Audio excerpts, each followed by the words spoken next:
Assalamualaikum warahmatullahi wabarakatuh. Alhamdulillahirobbilalamin.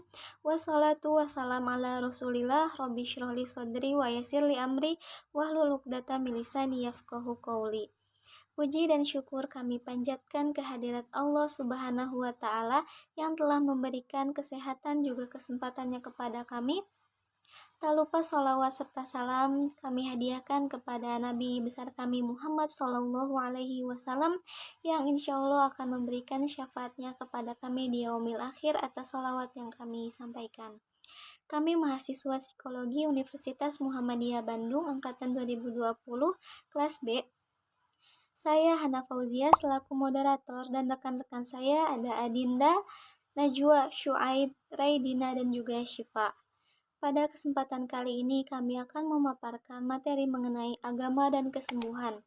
Selanjutnya akan dipaparkan oleh rekan-rekan saya. Berikut poin-poin yang akan disampaikan. Yang pertama ada kajian agama dan kesembuhan yang akan dipaparkan oleh Adinda. Yang kedua ada doa dan kesembuhan yang akan dipaparkan oleh Najwa. Yang ketiga ada latihan relaksasi yang akan dipaparkan oleh Syuaib. Yang keempat ada metode-metode relaksasi yang akan dipaparkan oleh Raidina. Dan yang kelima ada pengaruh relaksasi yang akan dipaparkan oleh Syifa. Langsung saja saya serahkan kepada materi pertama yaitu rekan saya Adinda. Dalam pembahasan mengenai kajian agama dan kesembuhan, Matthews dan Larson pada tahun 1995 mengumpulkan 212 penelitian yang menguji efek dari komitmen religius terhadap hasil perawatan kesehatan. 75% hasil penelitian menunjukkan adanya pengaruh positif agama terhadap kesembuhan dan hanya 7% yang menunjukkan efek negatif dari penelitian tersebut.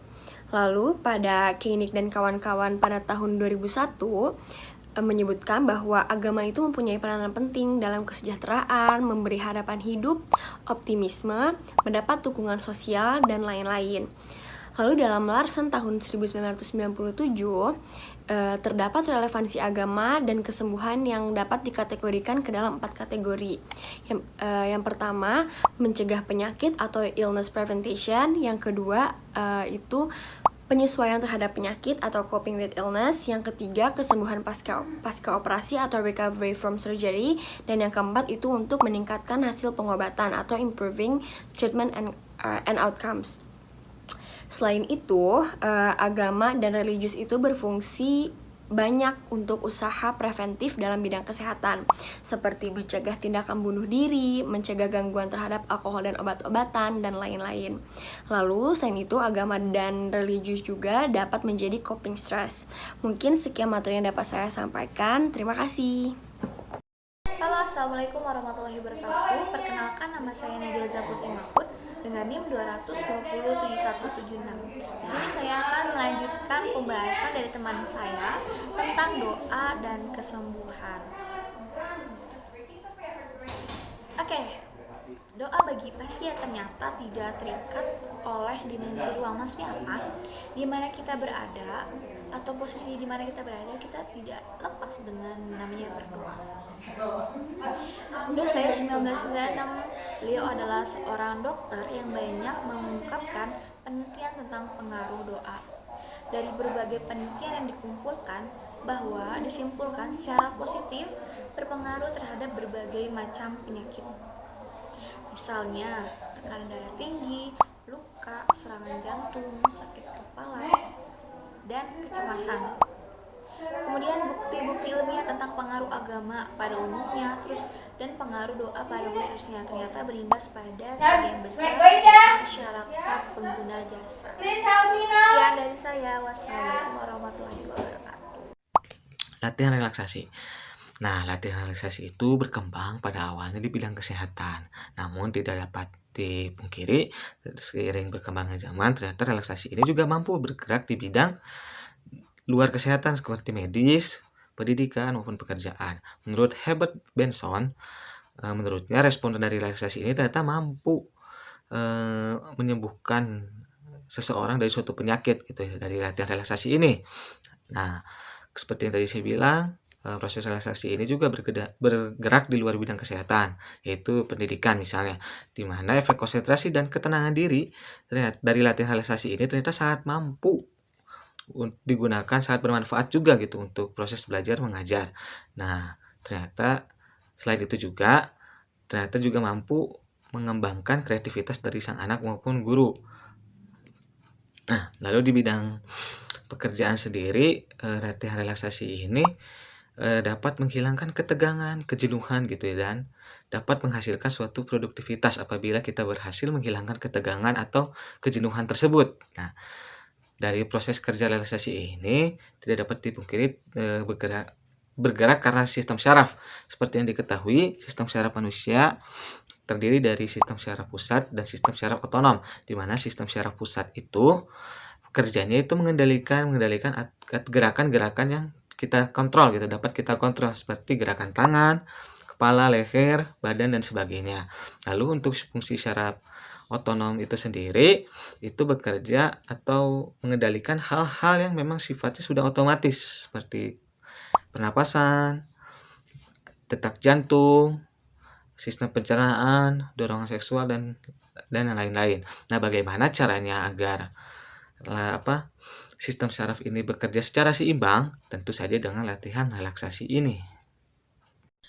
Sebenarnya banyak sekali cara yang dapat dilakukan oleh seseorang untuk mencapai kondisi rileks. Di antaranya melakukan kegiatan sehari-hari, latihan fisik, berhubungan sosial, dan berkegiatan keagamaan. Di sini kami akan membahas cara seseorang untuk mendapat kondisi rileks lewat kegiatan spiritual atau kegiatan keagamaannya. Ada 3 cara, yaitu dengan cara sholat, berwudu, dan berdoa. Fungsinya apa dari 3 jenis kegiatan yang tadi saya sebutkan? Yang pertama, fungsi dari sholat adalah membuat kita rileks, dan yang kedua ada fungsi berwudu, yaitu untuk mengurangi ketegangan-ketegangan pada wajah kita. Dan yang ketiga ada berdoa yang berfungsi untuk mengurangi ketegangan pada pikiran kita. Pengaruh relaksasi yang pertama yaitu dari segi fisiologis dapat membantu seseorang menghindari reaksi berlebih terhadap stres, sakit kepala, hipertensi, insomnia, dan perilaku negatif seperti merokok, kecanduan alkohol, dan penyalahgunaan obat. Relaksasi juga dapat membantu proses penyembuhan penyakit. Relaksasi juga secara tidak langsung dapat mempengaruhi hubungan interpersonal.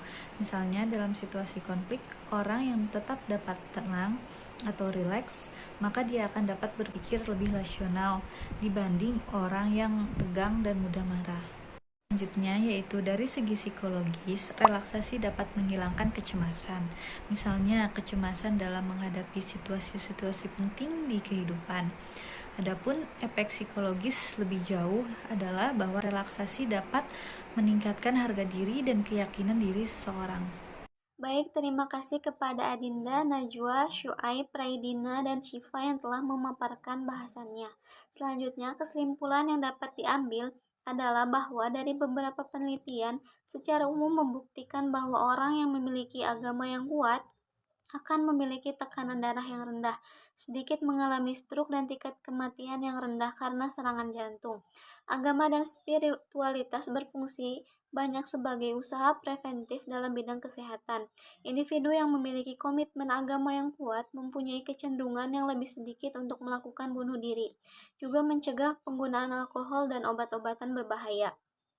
Secara khusus, penelitian tentang pengaruh doa terhadap kesembuhan secara positif berpengaruh sebagai penyembuhan terhadap berbagai macam penyakit. Doa yang diulang-ulang membawa berbagai perubahan fisiologis yang disebut oleh Benson pada tahun 2000 sebagai respon relaksasi. Dari adanya mekanisme respon relaksasi ini, berbagai kesembuhan penyakit dimungkinkan. Sekian pemaparan dari kami, semoga dapat bermanfaat bagi teman-teman semua dan juga dapat menambah wawasan mengenai agama dan kesembuhan. Wassalamualaikum warahmatullahi wabarakatuh.